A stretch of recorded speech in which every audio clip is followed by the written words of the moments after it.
Thank you very much for your comments on my piece on the Immaculate Conception.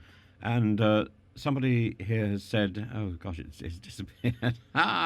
um, Somebody here has said that if there's, oh yes, here we are. Paul Gibbon says, if all sin is forgiven, there is literally no point worrying about sin at all.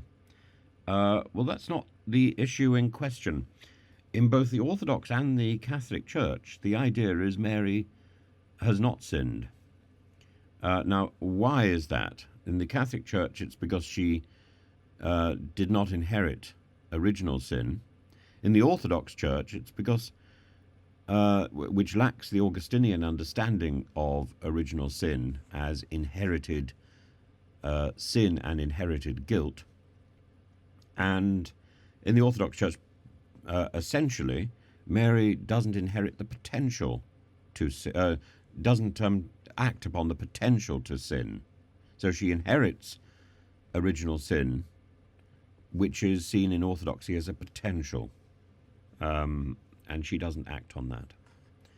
And therefore she doesn't sin. So it's not about all sin being forgiven, it's about the fact she has not sinned.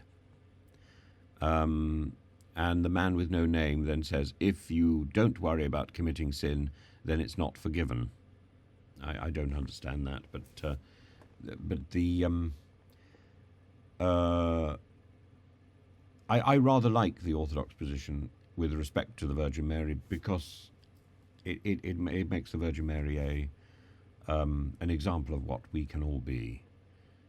Even if we have the potential to sin, we don't have to act on it. Even if we have the potential to do something inappropriate, we don't have to do it.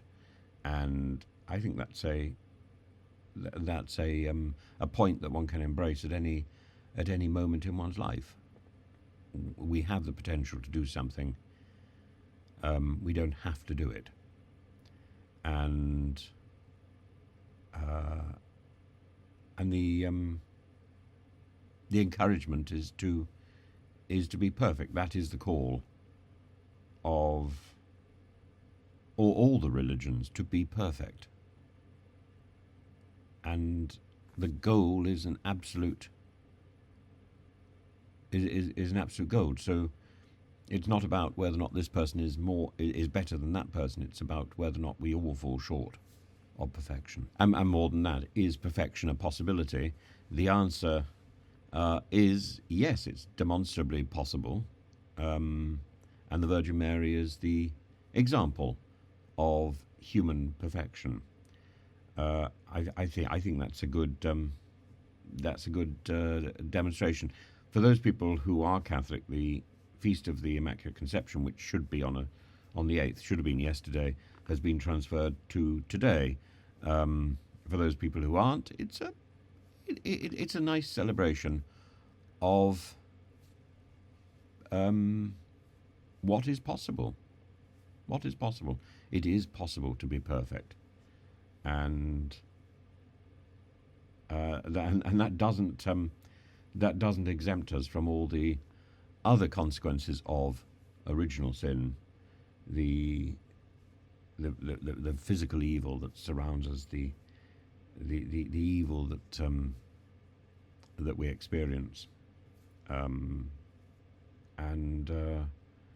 we live in a fallen world. We live in a world that is in need of improvement, salvation. But I would like to see this in the context of multiple faiths rather than one particular denomination.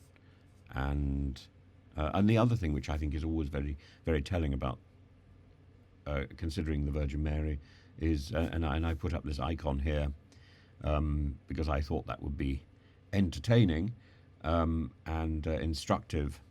The Virgin Mary is, of course, veiled and is wearing what today we would often describe as a hijab. Her hair is covered. She is dressed modestly, and this is long before the appearance of Islam, and people often forget that this is the traditional image of the Virgin Mary, a veiled woman from the 1st century AD.